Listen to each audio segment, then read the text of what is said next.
இன்னைக்கு நம்ம வீடியோல என்ன பார்க்க போறோம் அப்படின்னா, ஒரு சூப்பரான டிசைன் ப்ளவுஸ் பத்தி நம்ம பார்க்க போறோம். அதுக்கு முன்னாடி நம்ம சேனல சப்ஸ்கிரைப் பண்ணாதவங்க சப்ஸ்கிரைப் பண்ணி பெல் ஐகான கிளிக் பண்ணிக்கோங்க. அப்பதான் நான் போற வீடியோ உங்களுக்கு அடுத்தடுத்து நோட்டிஃபிகேஷன்ல வரும்.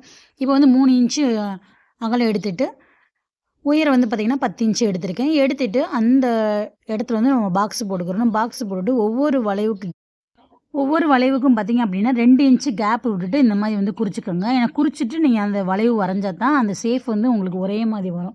இல்ல அப்படின்னா ஒண்ணு பெருசு, ஒண்ணு சிறுசு அந்த மாரி வரும். இந்த மாதிரி ரவுண்டா இருக்கிற ஒரு பீஸ் எடுத்துக்கோங்க.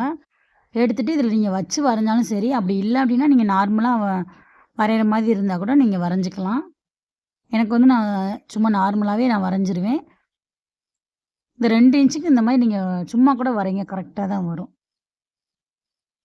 இந்த மாதிரி வந்து வரைஞ்சுக்கோங்க. இப்போ உங்களுக்கு வரைஞ்சது உங்களுக்கு தெளிவாக புரிஞ்சிருக்கும். அந்த பாக்ஸ் போட்டுட்டு அந்த பாக்ஸ்லேருந்து இந்த மாதிரி வளைவா அந்த 2 இன்ச்சு கேப்புக்கு அந்த வெட்டுற இடம் பார்த்தீங்கன்னா, உள்ள போயிட்டு அந்த வளைவு மேல வர்ற மாரி வரணும். அந்த மாரி உள்ள போயிட்டு, மேல இந்த மாரி வளைவு வரணும். அப்படி வந்துட்டு அப்படின்னா, நம்மளுக்கு அந்த வளைவு சேஃப் அப்படின்றது கரெக்ட்டா வந்துரும். இதே மாரி கேன்வாஸ்ல கரெக்ட்டா வெட்டி வச்சுக்கோங்க. ஏன்னா கேன்வாஸ் இருந்தா மட்டும் தான் இந்த டிசைன் வைக்க முடியும். கேன்வாஸ் இல்ல அப்படின்னா, நீங்க வைக்கிறது வேஸ்ட்டு. நீங்க வைக்காதீங்க. கேன்வாஸ் இருக்கிறவங்க மட்டும் இந்த டிசைன வைங்க. ஏன்னா அந்த கேன்வாஸ் இருந்தா தான் அந்த வளைவு வந்து நம்மளுக்கு கரெக்ட்டா தெரியும். நெறைய பேர் பார்த்தீங்கன்னா, கேன்வாஸ் இல்லாம இந்த டிசைன் வச்சுடுறாங்க. அந்த டிசைன் வந்து நம்மளுக்கு தெளிவாக தெரியாது. இப்போ லைனிங் பீஸில் நம்ம உயரம் அகலம் எல்லாமே எடுத்துட்டு இந்த மாதிரி வரைஞ்சி வச்சுக்கலாம். ஆனால் அந்த வளைவோட சேஃப் வந்து வெட்டக்கூடாது. ஹார்ம்கோலு, ஷோல்ட்ரு, கழுத்தோட உயரம் அந்த மாதிரி மட்டும் கரெக்டாக குறித்து வச்சுக்கிட்டு நம்ம வெட்டாமல் அந்த அகலத்தை மட்டும் நம்ம கட் பண்ணி எடுத்துக்கலாம்.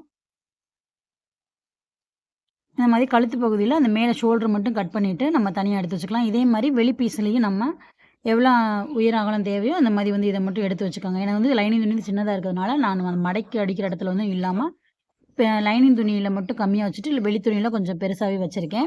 இந்த மாரி சென்டர் பாயிண்ட் வந்து குறிச்சுக்கோங்க. குறிச்சுட்டு நம்ம கேன்வாஸ் வச்சுட்டு இதில வந்து அயர்ன் பண்ணிரலாம்.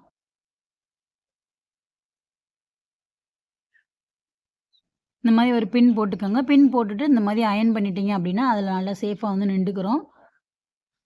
அடுத்து வந்து நம்ம ஒவ்வொரு வளைவுக்கும் நம்ம தைக்கும்போது நம்மளுக்கு ஈஸியா இருக்கும். ஏன்னா அந்த கேன்வாஸ் தான் இந்த டிசைனுக்கே பெரிய ஒரு முக்கியமான ஒரு பகுதி இது. இந்த மாரி நல்லா வந்து அயர்ன் பண்ணி விட்டுக்கோங்க. நம்ம சேனல பார்க்குறீங்க அப்டின்னா, நீங்க சப்ஸ்கிரைப் பண்ணி வச்சுக்கோங்க. அப்பதான் வந்து அடுத்தடுத்த வீடியோ உங்களுக்கு போடும்போதெல்லாம் நோட்டிஃபிகேஷன்ல வரும். ஈஸியான முறையில பார்த்து பழகுறதுக்கு ஒரு நல்ல வாய்ப்பாக இருக்கும். உங்களுக்கு ப்ளவுஸ பத்தி டவுட் இருந்துச்சு அப்டின்னா, தாராளமா கமெண்ட் பண்ணுங்க. உங்களுக்கு நான் உடனுக்குடனே ரிப்ளை வந்து அனுப்பிருவேன்.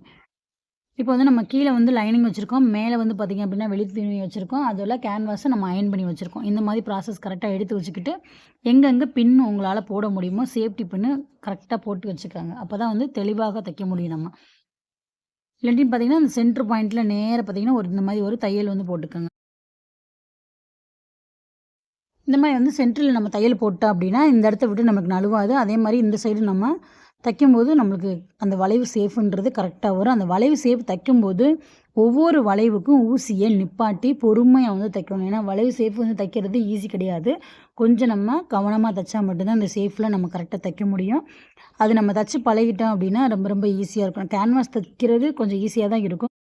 அதுலயும் முக்கியமா பார்த்தீங்கன்னா, அந்த ஒவ்வொரு வளைவுக்கும் நீங்க ஊசிய நிப்பாட்டி திருப்புனீங்கனாவே, அந்த சேஃப் வந்து கரெக்ட்டா வந்துரும்.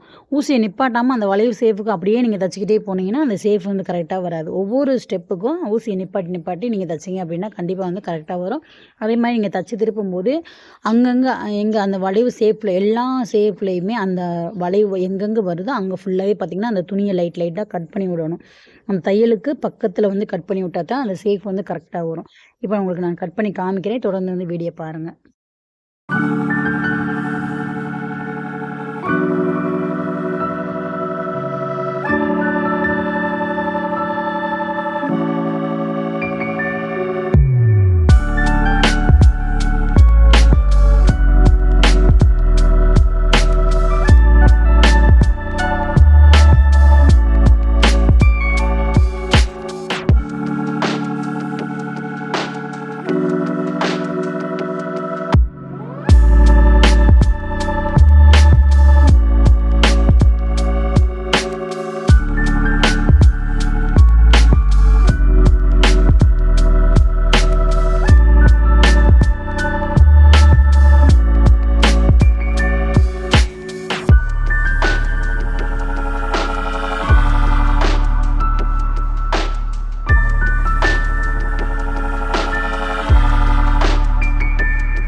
இப்போ பாருங்கள் அந்த வளைவு ஷேப்லாம் நம்ம தச்சு திருப்பி அமுக்கடி போட்டு எடுத்துட்டோம். அதிலே வந்து லேஸ் வச்சு நம்ம அடிச்சிட்டோம். அப்படியே விடுறதாலும் விட்டுறலாம்.